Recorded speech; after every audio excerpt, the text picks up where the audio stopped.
All right, so before we get started with today's video, I have a really cool announcement. I've decided to start streaming on Twitch. I'll have an actual schedule, which I will go by. I'll try and stream as much as possible. And if you want, you can also follow me already. So you are going to be notified when I stream and all of that. You should find my link down below. So you can go ahead and do that. I still have to set up the actual schedule. But I wanted to share this announcement with you guys because I'm super, super excited about it. And also just a tiny bit nervous because it is a different format from YouTube to Twitch and to actually be live with you guys. I am really excited about it though. And I do want to hang out with you more. And I think streaming is the perfect thing we could be doing together. So with that in mind, I want to include you guys in this decision. And it's about my content. I would like to know if you want me to stream Master Duel. And overall, if you would like me to feature more Master Duel on my channel and focus my content on that a bit more. More being more from zero. Because now I don't do any Master Duel content, but I am excited about it. I'm interested in Master Duel and I do try and keep up with it. And I do want to actually play it, but I am wondering if you guys are actually interested in that. So please let me know. I will make sure to read every comment. If you have any other suggestion on what I could be doing when I stream, obviously I want to play Dueling Book and talk with you guys about the meta and everything I love to talk about, like rulings and stuff, everything that's interesting, everything that's going on in the format, community, whatever. But I do want to know your guys' thoughts on my overall content and your wishes for the future as well. So make sure to let me know. Again, I will go through all the comments and I would love to get some inspiration from you guys. So you can help me out with that. Now with that, let's hop into today's video. So today we're going to talk about the future as well. So I'm looking into the future with streaming and we're all as a community looking into the future. Post the ban list, post the next core set, which is Alliance Insight, post the new reprint set, which I think is also really important because it's going to reprint some incredibly powerful top meta staples like Fuvalas, meaning more players are going to be able to get their hands on them physically. So I do think it's going to impact physical play to some extent. Now with that, we're going to talk about the top 5 decks post-Alliance Insight in the Nationals format for the Nats season, which I think are going to definitely dominate. So for the first deck on today's list, let's talk about Raizio. Now, obviously, with every deck in mind, we also need to think about the ban list. It is coming, surely. So let's think about it.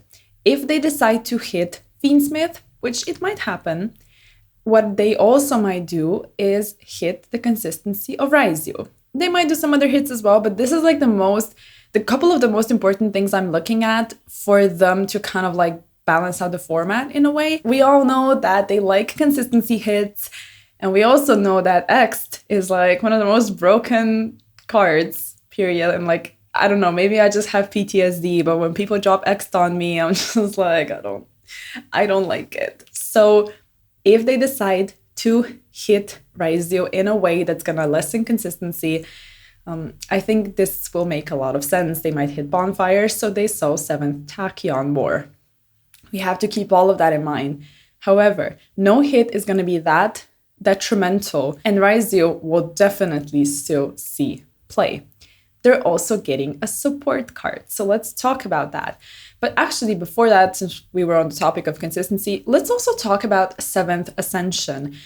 If we don't have as many copies of Bonfire anymore, Tachyon is going to become more important, meaning we can also play Ascension just like OCG is doing. People might include this in their decks as well to up the consistency. But now let us talk about the support card. It's called Star Raizio. So it's going to be the star of the show, apparently, once they hit some other Raizio cards. I don't know, like, even if they hit ice or something, like, I'll be fine, because when I tell you, I get slightly annoyed when my opponent is like on top deck or something, and I'm sure it's happened to you as well, and they just go like, normal ice. And I'm like, please don't. So Okay, the Star Raizio is basically a free special summon, like all the Raizios are, but some conditions have to be fulfilled, obviously. You detach a material from a monster you control to be able to summon it, and then you are locked, just like you're locked a lot of times with other Raizios. But it's also got another ability, which, if it's specialed, you can set a Raizio spell trap from your deck, which is really cool. And yeah, just overall, I think it's a good piece of support. And again, if they lessen consistency, you're gonna want all the 4s. And it's also a Pyra, so it is searchable with Bonfire still. We'll see what happens with that, but just overall Raizio as a deck, if you've been checking on OCG, it's been doing well there, even after some of the hits, and it's just such a solid deck. It's fair because you can actually break their boards. However, there's also another card that a lot of decks actually might be running, because it is just a basic, generic counter trap card, which we have not seen a lot of counter trap cards that are actually good in the format and also new. People just run Strike and Judgment, which have been around for quite some time. And Pure Raizio is running those cards as well. I'm sure you've encountered this. Dragon's Mind is the new counter trap they might decide to run, because when a spell trap card or monster effect is activated and you control a monster with 2500 original attack or defense, you can negate the activation, and if you do, destroy that card. Meaning that Raizio can play it and also Blue Eyes can play it. Keep that in mind. And what you can do is you can deal with all those pesky board breakers that Raizios kind of struggle against in some instances. So with that, I think Raizio is going to be a top choice for Nats season. Now let's move on to the next deck, which is going to be Malice. And let me pull up some support here. We're going to go a little faster. I don't want this video to be too long because Malice is getting a lot of support. It's not only Malice, it's Adignister. But very conveniently, the support is generic for anything Cybers. Anything dark Cybers, I should say. And we all know what Malice is. So let's talk about Malice and the ban list and all that. I don't think it's going to get any significant hits. They might ban Link Decoder. That's my prediction. It's like a cool body. It's really nice for the combo. So they might just be like, okay, we're going to take that away, because it is going to take some power. Like one additional body is huge. So it's going to take that away from Malice. But that's it, because they're struggling against Lancia anyway. So we don't want to hit them too much. If they don't hit Malice any further than that, I think it's still going to be a great choice for any event post-Alliance Insight. I genuinely think it's going to be at the top of the meta because the support is broken.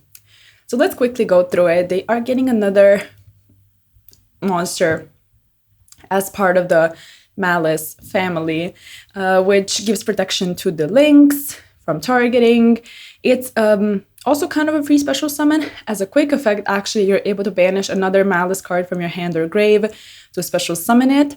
It's cool that it's a quick effect. It is during the main phase though, and if it's banished, it does not bring itself back, but you pay 300 to target one of your banished Malice monsters in the banishment, add it to your hands. So it does give you more resources, and I just like that it's another way of getting a Malice on the field when you open a Malice heavy hand, because it does happen, and then you're stuck there with all of your normal summons, and it's like, what do I want to do? Like, each of them loses to a Veiler probably, so it doesn't really matter that much, but you've probably been there. They're also getting a spell card, which, let's keep in mind, Ransom, the Link 3 searches spell cards, not just the field spell, so this is searchable, and it's got a really good effect. It's quick play, and you're able to negate an effect of your opponent's monsters by banishing a Malice monster from your hand or face-up field, so you also get value. And then if this card is banished, you're able to target a Malice card in your graveyard, banish it. If you do, you add the same type of card you banish, that's a Malice. So you banish a monster, add a Malice monster, banish a trap card, add a trap card. From the deck to the hand. It just has to be the same type, so it doesn't even need to be different name or anything. It's nice. You can use both effects. It's really good piece of support in my opinion. You play one copy, it's searchable.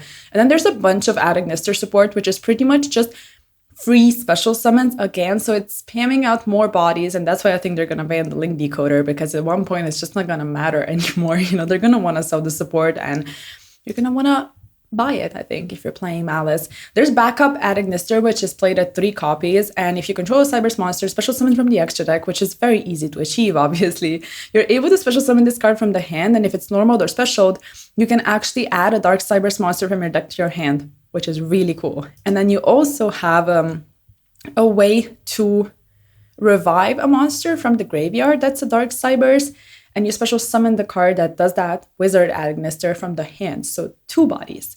It's just nice. There's an extra deck monster that's like a Link 5 that they play. There's a lot. So I think Malice is going to be a threat, but you're good because you're going to draw Lancia because you're good like that. So let's move on to more decks. Deck number 3 for this video is going to be Blue Eyes. There's one support card that I read about it on Roto King that people started to use it in this deck, but that's not why Blue Eyes is good. I just wanted to mention it since we're talking about Alliance Inside. It's got Snake Eyes Execute Dragon, and you can make it if you get Nibiru, which you can tell me if you're playing Blue Eyes how much you're struggling against Nibiru. I don't think it's that easy to beat it, but you can make it with a token and a level 1 tuner. And that's what people have started to do in the OCG, so you have a way to play through. You can also do it with your own Nibiru, since the token and Nibiru both have the same levels. And the effect is that you're able to target a face-up monster on the field or in either grave, and it's a quick effect during the main phase, and you push it back to the Spell and Trap card zone, just like the theme of Snake Eyes is. So overall, I think Blue Eyes is going to be a good pick because number 1, it's not getting hit on the ban list. Number 2, it's just a solid deck. Like with Primite cards, this deck is really, really nice. And it is consistently doing quite well. And I just think it's a nice pick for the format due to the matchups it has in the top decks. And yeah, I think it's a solid choice. And I don't think anything is going to change in the meta drastically. So you're still going to be able to play Blue Eyes. And again, it's not going to get hit, obviously. So yeah, like Primate cards are they're just broken. That's just what it is. So let's move on to deck number 4 on today's list. And there's also some support cards we have to discuss. I decided to cover White Forest. Now, you can let me know if you agree or disagree if this deck is going to be an actual meta threat. But even now, I believe it's one of the top combo decks. Like if this deck goes first, I think it's quite hard to interrupt it because they have a lot of cards that just force you to exchange something, right? If they go for Azamina stuff and they threaten the Omni Negate, obviously you're going to have to do something. They have all of these free special summons of White Forest monsters. They even include Fiendsmith cards. It's like they just force hand traps from you, which don't really do that much unless you hand trap them like 2 or 3 times. But even then, at that point, you've kind of hand looped yourself, so you still have to deal with the remnants of their board. I don't know, it's tough. Plus, they're getting support, so their combos are going to become a little better. They have a field spell, which is able to search for a White Forest monster, then you're locked. It also protects and stuff, but you're able to treat something as a tuner. Like, it's got a lot of effects, but mainly it's also really good because it actually sticks on the field, so you're able to use it as cost. I do believe in this deck. I think you're going to have to learn it, at least if you're not going to play it, to be able to face it and also beat it at Nationals. So for deck number 5, of course, please let me know what you would put on the list to round this little list off. I would love to know your thoughts in the comments down below. But I've decided to include Mermail. I am expecting a Mermail hit at this point because I believe some cards like Molinglacia are an issue. However, I think this is the only hit the deck is gonna get, if even. So I think this deck, very similarly to the White Forest strategy, is just a great combo deck.